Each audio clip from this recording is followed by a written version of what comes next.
दोस्तों, आज मैं आपको एक कहानी सुनाने जा रहा हूँ। इस कहानी के माध्यम से आज आप ये समझ जाएंगे कि कर्म क्या होता है। क्योंकि हर एक इंसान का कर्म ही उसके सुख और दुख का भागी होता है। सही कर्म उसके सुख का भागी होता है और गलत कर्म उसके दुख का भागी होता है। एक राजा था। वह अपने मंत्री के साथ देश का भ्रमण करने निकला। भ्रमण करते करते राजा और मंत्री एक बाजार में पहुंच गए।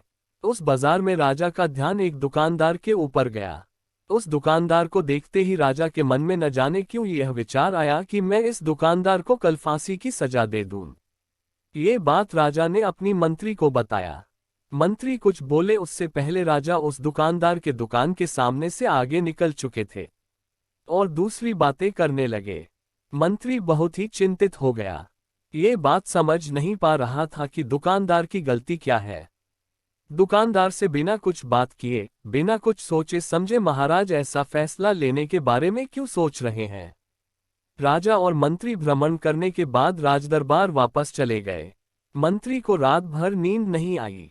सुबह जगने के बाद मंत्री एक साधारण प्रजा का रूप बनाकर उस दुकानदार के पास गया और उस दुकानदार से पूछा, तुम क्या बेचते हो।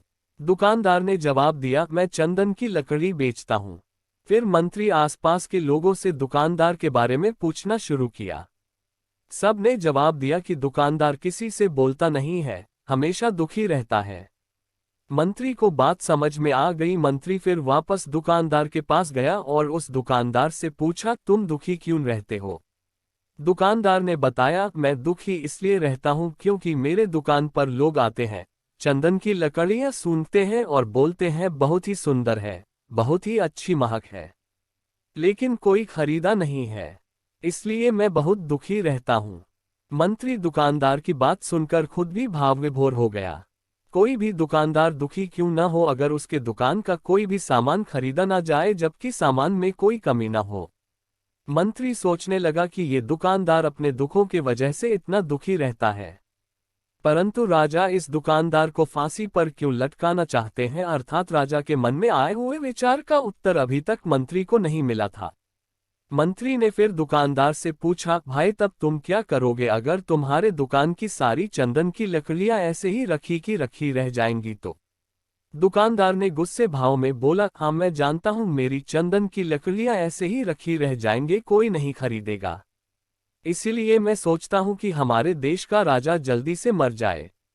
अगर वह जल्दी से मर जाता तो मैं उस राज दरबार में उस राजा के दाह संस्कार के लिए अपनी चंदन की लकड़ी देता, जिससे मुझे कुछ पैसे मिल जाते और इस बाजार के अलावा बाकी के लोगों को भी मेरे चंदन की लकड़ी के बारे में पता चलता। तो फिर शायद कुछ न कुछ लोग मेरी दुकान से जरूर खरीदने आते चंदन की लकड़ी। मंत्री दुकानदार की बात को सुनकर सब कुछ समझ गया और उसके मन में एक विचार आया। मंत्री ने दुकानदार से चंदन की कुछ लकड़ियां खरीदें। इस खरीदारी से दुकानदार को कुछ पैसे भी मिल गए और वह थोड़ा खुश भी हो गया। मंत्री चंदन की लकड़ियों को लेकर वापस राजदरबार चला आया। राजदरबार पहुंचकर मंत्री ने उन चंदन की लकड़ियों को राजा के समक्ष रख दिया और बोला कि हे राजन, ये चंदन की लकड़ियां उसी दुकानदार ने आपको भेंट किया है जिस दुकानदार को आप फांसी देने के लिए सोच रहे थे। राजा उन चंदन को सूंघे तथा सूंघने के बाद बड़े ही प्रसन्न हुए।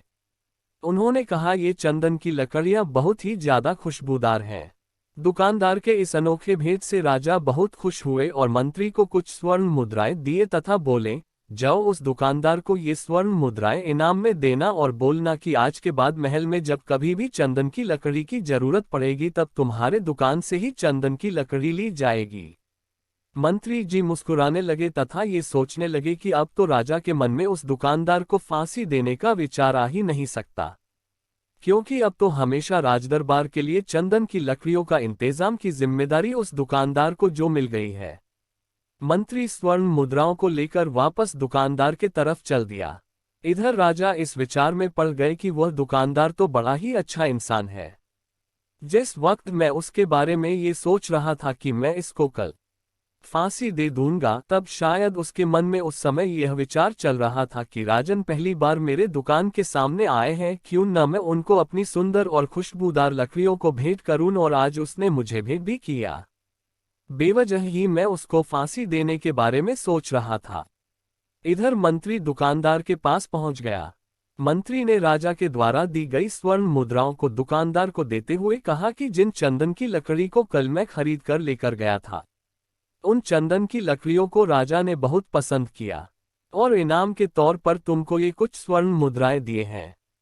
दुकानदार बहुत ही खुश होने लगा। साथ ही साथ मंत्री ने उस दुकानदार को ये भी बताया कि अब आज के बाद राज दरबार में जब कभी भी चंदन की लकड़ियों की जरूरत पड़ेगी तो सारी चंदन की लकड़ियां तुम्हारी दुकान से ली जाएगी। दुकानदार मंत्री की बात सुनकर बहुत ही खुश हो गया। मंत्री ने दुकानदार से पूछा, क्यों भाई, तुम तो राजा के बारे में इतना बुरा भला सोचते थे, लेकिन राजा देखो तुम्हारी कितना चिंता करते हैं। राजा कितने अच्छे हैं। राजा अपनी प्रजा के बारे में कभी भी गलत नहीं सोचते हैं। दुकानदार मंत्री की बात से सहमत हो गया और बहुत दुखी हुआ।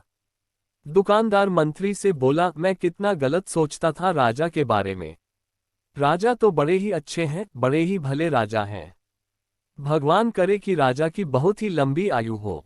ये बात सुनकर मंत्री भी बहुत खुश हुआ।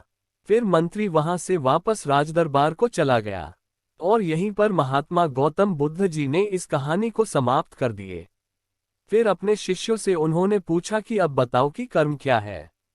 विचार ही हमारे कर्म होते हैं, गौतम बुद्ध ने कर्म का पाठ पढ़ाया। किसी शिष्य ने कहा कर्म बोले हुए शब्द है, किसी शिष्य ने कहा कर्म वाणी है, तो किसी ने कहा कर्म सोच है, तो किसी ने कहा कर्म भावना है, वगैरह वगैरह। अपने सारे शिष्यों का जवाब सुनने के बाद महात्मा गौतम बुद्ध जी ने बताया कि कर्म हर एक इंसान की खुद के विचार होते हैं। हमारे विचार जैसे रहेंगे हम वैसे ही कर्म करेंगे और उन्हीं विचारों के द्वारा की हुई कर्म हमारे सुख और दुख के लिए उत्तरदायी होंगे। अर्थात हमारे विचार अगर गलत है तो हमारे द्वारा की हुई कर्म भी गलत होगी तथा इसका परिणाम भी गलत निकलेगा। परिणाम स्वरूप हम दुखी रहेंगे। अगर हमारे विचार सही रहेंगे तो हम सही कर्म करेंगे, सही कर्म करेंगे तो फिर सही फल मिलेगा जिससे हम सुखी रहेंगे।